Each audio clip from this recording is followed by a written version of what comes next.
You watch those nature documentaries on the cable? Yeah. You see the one about lions? Yeah. Get this lion. He's the king of the jungle. Huge mane out there. He's laying down under a tree in the middle of Africa. He's so big. He's so hot. He doesn't want to move. Now, the little lion comes. They start messing with him. Biting his tail, biting his ears. He doesn't do anything. The lioness, she starts messing with him, coming over, making trouble. Still, nothing. Now, the other animals, they notice this. They start to move in. The jackals, hyenas, they're barking at him, laughing at him.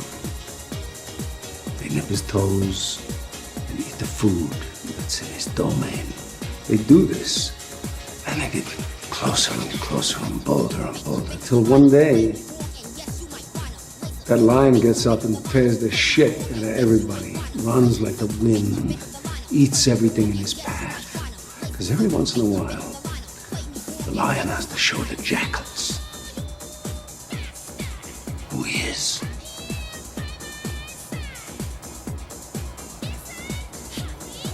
It's too late to be scared. It's time to kill. I'm going to the other room. You come out when you're ready.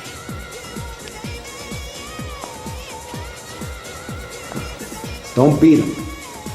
Kick his ass.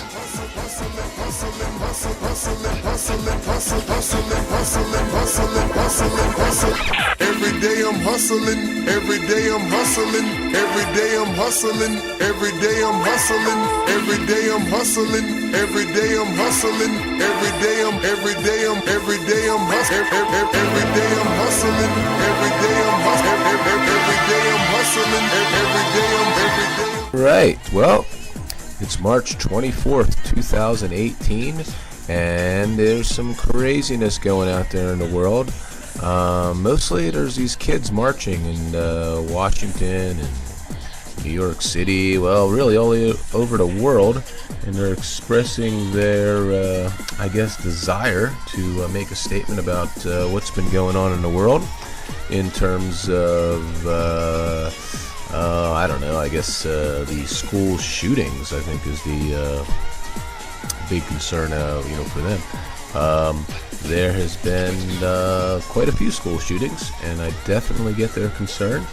But as I watch this on the TV and hear the reports out there in the world, it's kind of strange. It's almost like this, I don't know, how would you call it, ritual mass mind control programming type of thing that seems to want to solve a problem that affects a relatively minor number of people. Now, I know the amount of people that it affects. It affects in such a horrific and tragic way that we need to make note of it and certainly acknowledge that these things are happening and that they're not good.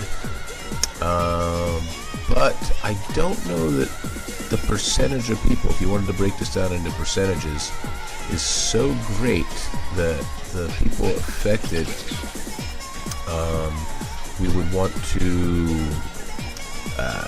change the very laws that made the United States of America the greatest nation on earth. I don't know that it makes sense to go after the Second Amendment because some nut or some nuts or multiple nuts or year after year there's nuts who go out and do nutty things, murder, destroy lives, and use guns to do that. I don't know that that's the best way to handle it. I don't know that changing the laws of the nation are going to in any way prevent the things that have happened. I think that what we have to do is really examine the people who have been committing the crimes, because they're the bad guys. I don't understand that these kids. I mean, I knew when I was 17 or 18 or however old. Some of these are like there's like an 11-year-old girl out there dictating authority to the rest of the world. And I mean, I know that as you go through life, because I'm in my 5th decade now, and when you get to each, marker post on the road, you look back. Like I remember, thinking that my life would always be the same. When I was 16, that I would always think of things the same way when I was 16, and when I got to be 18, I was like, wow, I was an idiot when I was 16, but now that I'm 18, I know everything. And same thing happened when I was 21 and 25 and 30 and 35, and at 40 I kind of leveled out now. I think at 40 I've pretty much known everything, but then at 50 something happened too, but I don't know. The thing is that what we're doing in terms of helping people prevent, future tragedies, I don't see it requiring a complete overhaul of the laws of the nation. What it really requires is an examination into the criminal element. And I say this because it's always been illegal to kill people. It's still illegal to kill people. It's illegal to take a gun into a school. Criminals don't pay attention to laws. They break laws. That's what makes them criminals. So, that being said, I really wish these kids the best, but I don't know that what they're doing, even if they've succeeded in what they propose to be doing, which is changing the very Constitution of the United States, that would even make a big difference in the game plan. So, anyhow, those are my opening thoughts here for March 23rd. Also, pretty excited about the basketball. It looks like the crazy upsets have changed, and we're now a little stabilizing with some of the higher seeded teams, although there's a Loyola Marymount still. Is it Marymount? Loyola Chicago? Well, I always get this wrong. Anyhow, it's interesting because that was the team years ago that played, I think they were an all African American team, and they played Kentucky or someone like that and won a national championship. And it was like, that was way before any civil rights type things happened. And they just went out and proved their awesomeness on the basketball court. I think that was in I think Pat Riley was on the team. Was that the 60s or the 50s? Anyhow, I don't think anything that dramatic is going to happen. I still pick Villanova because, man, those guys really rise up. I've never, under Jay Wright, there hasn't been a stronger finishing second half team in college basketball. In the last 5 years or so. All right, so I'm still going with Villanova, and I'm still for the Constitution of the United States, Second Amendment. And all right, be right back.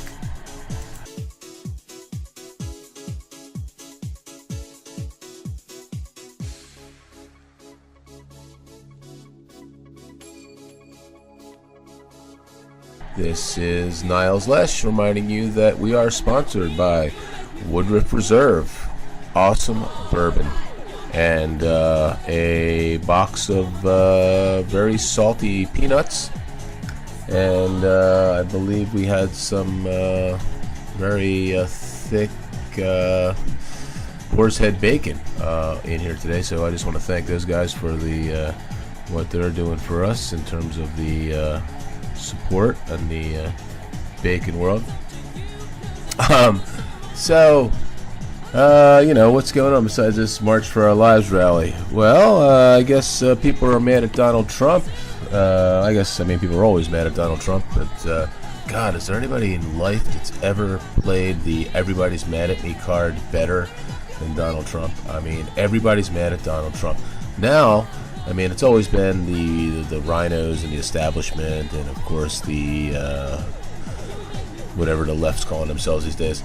But now it's like even the people, oh, he's supposed to build the wall. Now he's not building the wall, and he's gotten the money, and he signed the bill. He's a traitor, Trump. Yeah. So anyhow, we'll see. It's kind of a weird thing, but I'm gonna guess it has something to do with the stock market, because there is never, and I don't care if you like Trump or not, there has never been a president that's affected the stock market more positively than Donald J. Trump. So I think that's what he's doing. I think he somehow realizes that the stock market, even though us conspiracy geniuses know that the economy is completely fake, just because something is completely fake doesn't mean it can't affect your bottom line. So I believe that's what's going on with that. And I mean, personally, what he's doing with China and the tariffs, I think is pretty awesome. Like, who started trade war? Well, yeah, that's how business works. There's always a trade war. You don't want to roll over. What are they going to tax? Steel. You know what they do is, what do they call it? They two-step it. I think that's what we used to call it in the old days. So China sends their steel to, I don't know, another country. Pick one, Thailand or India or somebody who doesn't have a tariff against them. So they send their steel there, and then of course we buy our steel. Or our companies hereby buy their steel through those other countries, and then who the tariffs don't affect. And there's always a way around it, so it's all speculation. But really, seriously, I mean, I mentioned Woodruff Reserve and peanuts, but also this show is brought to you by knockoff Chinese hardware that has enabled dirt cheap electronics. I mean, things are so cheap. You don't. I mean, I don't know. The technology we get and how inexpensive it is mind-boggling. So that might go away a little bit, but understand that there's companies that invent technology. There's a company that makes a wireless video HDMI transmitter called Paralinx, and they made a device that could transmit video, like laglessly, meaning it didn't drop any frames, and the video would work really great. I think they did it. They were the cameraman for Always Sunny in Philadelphia, and they made these wireless system that worked really well. And they put it on the market, and I mean, it's immediately knocked off, and there's nothing you can do. You can't sue China. If you're an American company, you can't say, well, I'm going to sue you, China. So there. All you can do is put restrictions on the importers. And basically that's Amazon. So this is kind of a bigger picture of that. So you have to, if you're in the Creative Commons, creative realm of things, and certainly, you want to protect your intellectual property, and I think that's sort of the move Trump's making, and I think in the long run that'll be pretty good. And if he had to make some appeasements towards people like Mitch McConnell, who was heavily vested with Chinese money, examine his wife, and you might see some, at least some possible evidence of collusion. I hate that word. Alright, I'm going to think of another word. It just looks like his wife's father set McConnell up with some money, and in return, of course, what McConnell does is, helps out the Chinese government whenever he can. Of course, Bill Clinton started all that. That was, almost 30 years ago. But, good old Bill, despite his headline-grabbing sexual peccadillos, one of the things he did was really foster in what we currently have now in the Chinese knockoff market. And again, you just got to be smart. You follow the market. You wonder why the stock market crashed. Well, first it crashed because people are moving their money out of the Chinese knockoff market and into some American markets or European markets or what have you. That's what they call correction. So does it bother me? Not as much, but again, we shall see. So you never really know, guys, because that's business, man. Business has its ups and downs, and you got to roll with the punches. And you can be here one day and not here the next. And it's the guys that are there tomorrow for business, and they keep the lights on, and you're there, man. I mean, that's capitalism, and that's what makes capitalism superior to socialism. And the incentive to work is not any greater than the incentive not to work, and that's why I'm always going to be a capitalist and a MAGA guy. So God bless. Thanks for tuning in for the first show. Niles Lesh for Carrie J, and we're signing out. Good night.